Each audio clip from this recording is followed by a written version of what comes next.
இறைவனின் சாந்தியும் சமாதானமும் நம் அனைவரின் மீதும் உண்டாவதாக. எல்லா புகழும் இறைவன் ஒருவனுக்கே. நம்ம தொடர்ந்து போர் நிலவரங்களை பார்த்துட்டு இருக்கோம். இன்னைக்கு வந்திருக்கக்கூடிய சில முக்கியமான தகவலை பார்க்கலாம். அதுலேயும் நெத்தன்யாவிட்டிருந்து ஈரானை தாக்க போவதற்கான அறிவிப்புகள் வந்திருக்குது. அவசரமாக ஈரானை அடிக்கிறதுக்கான எல்லா வேலையிலுமே இப்போ இஸ்ரேல் இறங்கிட்டு இருக்காங்க.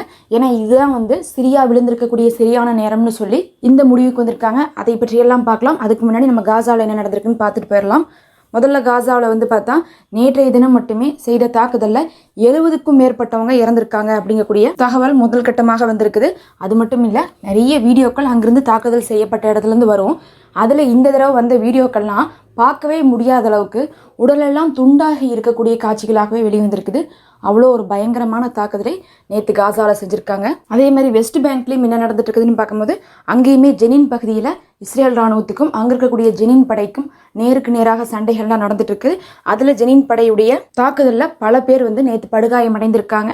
இறந்திருக்கவும் கூடும்னு சொல்லிட்டு அவங்களும் அங்கிருந்து அறிவிச்சிருக்காங்க. இந்த விஷயத்தை வாழ்த்தி அபு உபைதா அவர்கள் நேற்று அறிக்கையும் கொடுத்துருக்காங்க. ரொம்ப நாள் ஆச்சு அபு உபைதா அவர்கள் வீடியோ நேற்று வெளியிட்டு அந்த ஜெனின் படையை வாழ்த்திருக்காங்க. இன்னுமே நீங்களாம் என்ன பண்ணும், தொடர்ந்து சண்டை போடுங்க, வெஸ்ட் பேங்க்லேயும் சரி இஸ்ரேலை அடிச்சு வரட்டுங்கன்னு சொல்லிட்டு அழைப்பு கொடுத்துருக்காங்க. இது இல்லாமல் காசாவில் பார்க்கும்போது நேற்று ஸ்னைப்பர் தாக்குதலில் மட்டுமே 4 இஸ்ரேலியை சேர்ந்தவங்களை அழிச்சிருக்காங்க.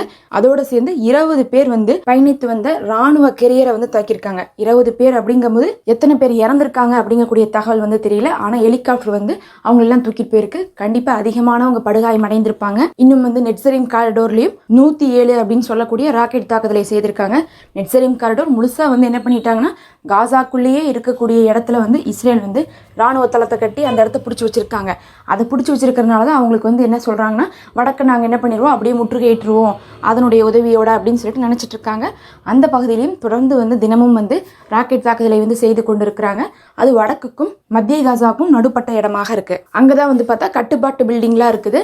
அதாவது இஸ்ரேல் ராணுவத்துக்கு தேவையான விஷயங்களெல்லாம் அங்கிருந்தா உளவு தகவலையும் எடுத்துப்பாங்க. அங்கிருந்து அவங்களுக்கு ரூல்ஸு ரெகுலேஷனு டிப்ஸுன்னு சொல்லிட்டு வேலைகள் கொடுக்கப்படும். அதனால அந்த கட்டுப்பாட்டு மையத்தவே தாக்கியிருக்கிறதாக சொல்லியிருக்காங்க. இது எல்லாத்துக்கும் மேல நேற்று அமெரிக்கால இருந்து பாலஸ்தீனத்தை சேர்ந்த ஒரு நபர், அவர் பேர் முஃபீத் அப்துல் காதர் அப்படின்னு சொல்லக்கூடிய நபரை 20 வருஷத்துக்கு அப்புறம் அமெரிக்கா விடுதலை செய்திருக்கு. அவர் எதற்காக சிறைக்கு போனாருன்னு சொல்லிட்டு கேட்கும்போது, பாலஸ்தீன மக்களுக்காக நிதி உதவி செய்வதற்காக அவர் அமெரிக்கால இருந்திருக்காரு.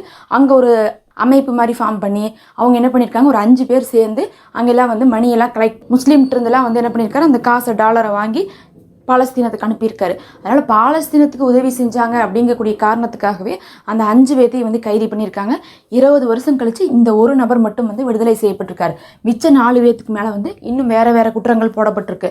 பாலஸ்தீனத்துக்கு நிதி உதவி செஞ்சாங்க, பாலஸ்தீனத்துக்கு மறைமுகமாக இங்கிருந்து ஐடியா கொடுத்தாங்க, அதுக்கப்புறம் இங்கிருந்து தகவலை லீக் பண்ணாங்கன்னு சொல்லிட்டு நிறைய கேஸ் போட்டு வச்சிருக்காங்க. அதனால மற்றவங்கள 60 வருஷம் 50 வருஷம்னு சொல்லிட்டு அவர்களுக்கு ஜெயில் வாழ்க்கையே அத்தனை ஆண்டுகள் போடப்பட்டிருக்கு.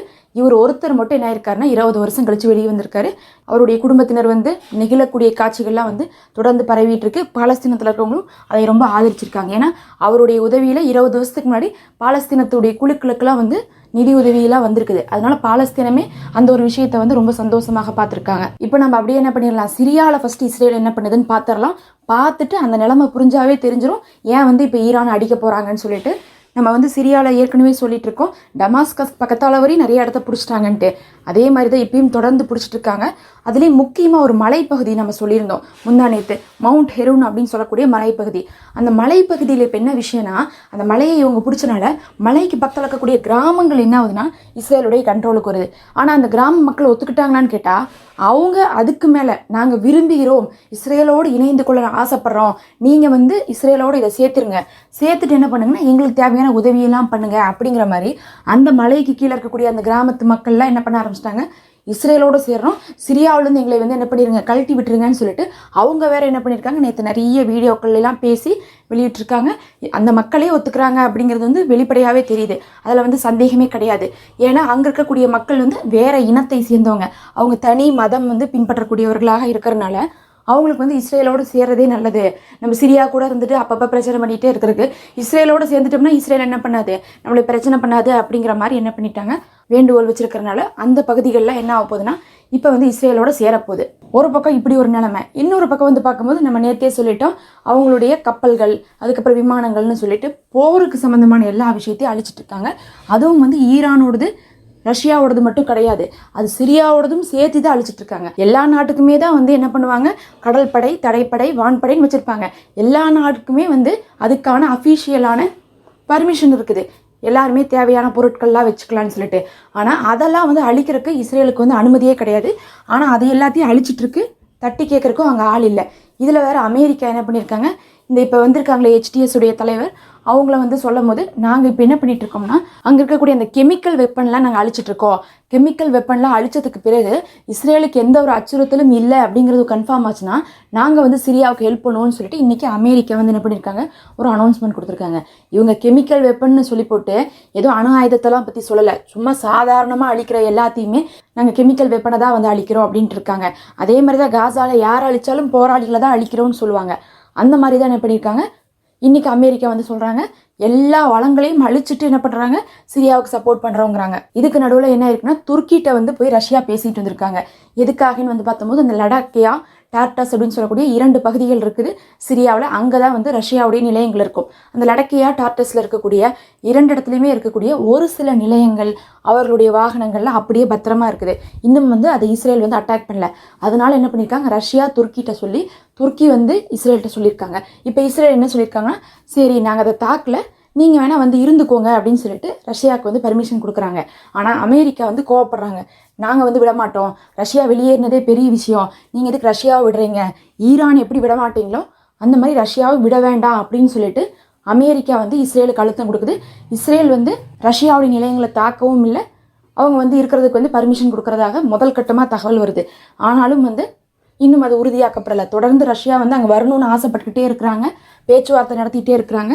அதை வந்து இஸ்ரேலும் சம்மதிக்கணும், அமெரிக்காவும் சம்மதிக்கணும், சிரியாவில் வந்திருக்கக்கூடிய ஆட்சியாளர்களும் சம்மதிக்கணும். 3 பேருமே சம்மதிச்சா மட்டும்தான் அக்ரிமெண்ட் போட்டு அவங்க உள்ளே வர முடியும். அதற்கான பேச்சுவார்த்தை போது இன்னும் கூட 150 போர் வாகனங்கள்லாம் அங்கே தான் இருக்குதுன்னு சொல்லிட்டு இன்றைக்கி வீடியோவில் வெளியிட்டிருக்காங்க. அதெல்லாம் பத்திரமா தான் இருக்குது. ரஷ்யாவோடது எதுவுமே ஆகலை அப்படின்னு சொல்லிட்டு ரஷ்யாவே இன்றைக்கி அறிவிச்சிருக்காங்க. அதனால தான் நம்ம சொல்கிறோம் அழிக்கப்படுறதுலாம் சிரியாவோடது. ஆனால் அவங்க வந்து சொல்லும் போது பார்த்தா கெமிக்கல் வெப்பன் அப்படிம்பாங்க, அதுக்கப்புறம் வந்து ஈரானோடதும்பாங்க, ரஷ்யாவோடதும்பாங்க. ஆனால் அதெல்லாம் கிடையாது. அதிகமாக வந்து பார்த்தா ஈரானோடதும் சிரியாவோடதும் தான் அழிக்கப்பட்டுருக்கு. இப்போ இதை கேட்டுட்டோமா அப்படியே ஈரானுக்கு போனால் கரெக்டாக இருக்கும். ஏன்னு பார்த்தீங்கன்னா நெத்தன்யாகு வந்து என்ன அறிவிப்பு கொடுத்துட்டாருன்னா, நாங்கள் சிரியாவை என்ன பண்ணிட்டோம், கண்ட்ரோல் பண்ணிட்டோம். இப்போ சிரியாவில் வந்து மலைப்பகுதிகள்லாம் கூட பிடிச்சிட்டோம், எங்களுக்கு தேவையான ஏரியாலாம் பிடிச்சிட்டோம், இதெல்லாம் வந்து பாதுகாக்கப்பட்ட ஏரியா, எங்களுக்கு வந்து இதெல்லாம் கண்ட்ரோலுக்கு வந்தால் மட்டும்தான் எங்களுடைய நாடு சேஃபாக இருக்கும்னு சொல்லிட்டு நிறைய இடத்த பிடிச்சிட்டாங்க. எல்லாத்தையும் வந்து இஸ்ரேலோட சேர்த்திட்டு இருக்காங்க. இந்த நேரத்தில் நாங்கள் ஈரானுடைய டெஹரான் இருக்க தலைநகரம், அதற்கும் நாங்கள் சுதந்திரத்தை கொடுக்க விரும்புகிறோம் அப்படிங்கிறாங்க. அங்கே இருக்கக்கூடிய மக்களுக்கு நாங்கள் சுதந்திரத்தை கொடுக்கணும், அங்கே இருக்கக்கூடிய பெண்களுக்கு நாங்கள் சுதந்திரத்தை கொடுக்க போகிறோம். ஏன்னா அவங்க அந்த ஆட்சியிலெல்லாம் கஷ்டப்பட்டு இருக்காங்க, இதுக்கு மேலே டெஹரான் தப்பிக்காது, நாங்கள் வந்து என்ன பண்ண மாட்டோம், பொறுத்திருக்க மாட்டோம் அப்படிங்கிறதை நெத்தன்யாகு சொல்லிட்டு, நீங்கள் கவனிச்சு பாருங்க, ஈரான் வந்து 30 பில்லியன் வந்து என்ன பண்ணிட்டாங்க, சிரியாவுக்கு கொடுத்துருக்காங்க. 20 பில்லியன் வந்து யாருக்கு கொடுத்துருக்காங்க, லெபனானில் இருக்கக்கூடிய அங்கே இருக்கக்கூடிய போராளி குழு கொடுத்துருக்காங்க. அப்போ 30, 20, 50 பில்லியன், அதாவது சொல்லப்போனால் ஈரானுடைய மக்களுடைய காசை தான் இத்தனையும் தூக்கி கொடுத்துருக்காங்க. ஆனால் கொடுத்து என்ன பிரயோஜனம், அவங்க 2 பேருமே எங்கள்கிட்ட தோற்று போயிட்டாங்க. அதாவது லெபனானில் வந்து நாங்கள் தலைவர்களையே வந்து குறி வச்சு தூக்கிட்டோம், அதே மாதிரி சிரியாவிலையும் அங்கே வந்து ஆட்சி மாற்றத்தையே கொண்டு வந்துட்டோம். அப்போ உங்களுடைய காசெல்லாம் எங்கே வீணாக போயிட்டுருக்குன்னா உங்களுடைய தலைமைகள் தான் சரியில்லாமல் இருக்காங்க. அதனால டெஹரானை தாக்கி அந்த தலைமைகளை மாற்றி உங்களுக்கு நாங்கள் சுதந்திரத்தை கொடுக்க போகிறோம்னு சொல்லிட்டு இப்போது வந்து நெத்தன்யாகு வந்து அறிவிச்சிருக்காரு. இது கிட்டத்தட்ட வந்து எதிர்பார்த்த ஒரு நியூஸ் தான். ஏன்னா நீங்கள் நல்லா கவனிச்சா தெரியும், எல்லா பக்கம் வீக் பண்ணிகிட்டே வராங்க. லெபனானில் போரை நிறுத்திட்டு சிரியாவில் ஆரம்பித்தாங்க. இப்போ சிரியாவில் கிட்டத்தட்ட முடிஞ்சிருச்சு. அங்கே வந்து சண்டையே நடக்கலை. நாம் தான் சொல்லிக்கணும் அங்கே போர் நடக்குது, சண்டை நடக்குதுன்ட்டு. அங்கே சண்டையெல்லாம் நடக்கலை. ஒரு பக்கமே அடிச்சிட்டு இருக்காங்க, இன்னொரு பக்கம் பயந்து ஓடிட்டு இருக்காங்க. அது பேர் நம்ம சண்டைன்னே சொல்ல முடியாது. அதுதான் சொல்கிறாங்க, வரலாற்றிலேயே சண்டை போடாமல் ஜெயிச்சிருக்காங்க. இவ்வளோ சீக்கிரத்தில் ஒரு நாட்டை யாருமே கைப்பற்றினதே இல்லை. உடனே தெரிஞ்சிருச்சு ஆரம்பத்திலே, இதுக்கு மேலே வந்து என்ன ஆயிடுச்சு, கைமீறி போயிடுச்சுன்னு சொல்லிட்டு ஆசாத் வந்து நம்ம சண்டை போட்டாலும் கடைசியில் தோற்று தான் போவோம்னு சொல்லிட்டு புத்திசாலித்தனமாக எந்த சண்டையும் போடாமல் ஆர்மி ஆகட்டும் அங்கே இருக்கக்கூடிய எல்லா படைகளுமே வந்து அமைதியாக இருந்திருக்காங்க. எல்லாரும் விட்டுட்டு ஓடுறாங்க தானே தவிர ஆசாத் வந்து என்ன பண்ணிட்டாரு, கிளம்பி போயிட்டாரு. இதே காசால இதே விஷயம் நடந்துச்சான்னு கேட்டால் கிடையாது. 1.25 வருஷமா இஸ்ரேல் எவ்வளோ பெரிய அழிவை செய்துட்டு இருக்கு, இஸ்ரேலுக்கு வந்து எவ்வளோ பலங்கள் இருக்கு, என்ன இல்லை அவங்கள்ட்ட பங்கர் பிளாஸ்டர்லாம் போட்டு அவ்வளோ அழிக்கிறாங்க. ஆனால் விட்டு கொடுத்துட்றாங்களான்னு கேட்டால் காசாவும் விட்டு கொடுக்கல, லெபனானையும் வந்து என்ன பண்ண மாட்டாங்க, விட்டு கொடுக்க மாட்டாங்க. ஏன்னா அங்கே தொடர்ந்து சண்டை போடுறாங்க எதிர்த்து. ஆனால் இங்கே சிரியாவில் வந்து ஆசாத் வந்து சண்டை போடலை. அதனால இஸ்ரேலுக்கு வந்து சாதகமாக முடிஞ்சிருச்சு. முதல்ல லெபனானில் ஆரம்பித்து தலைவர்களையும் வச்சுட்டு அப்படியே அங்கே நிறுத்திட்டு வந்தாங்க. சிரியாவில் ஆரம்பித்தாங்க, 11 நாளில் முடித்தாங்க. இப்போ என்ன நினைக்கிறாங்கன்னா, முடிஞ்சு நீ சிரியா எல்லாமே என்ன ஆயிடுச்சு, நம்ம கண்ட்ரோலுக்கு வந்துருச்சு, இனி நம்ம சண்டை எங்கே ஆரம்பிக்கணும்னா ஈரானில் போய் தான் ஆரம்பிக்கணும்னு நினைக்கிறாங்க.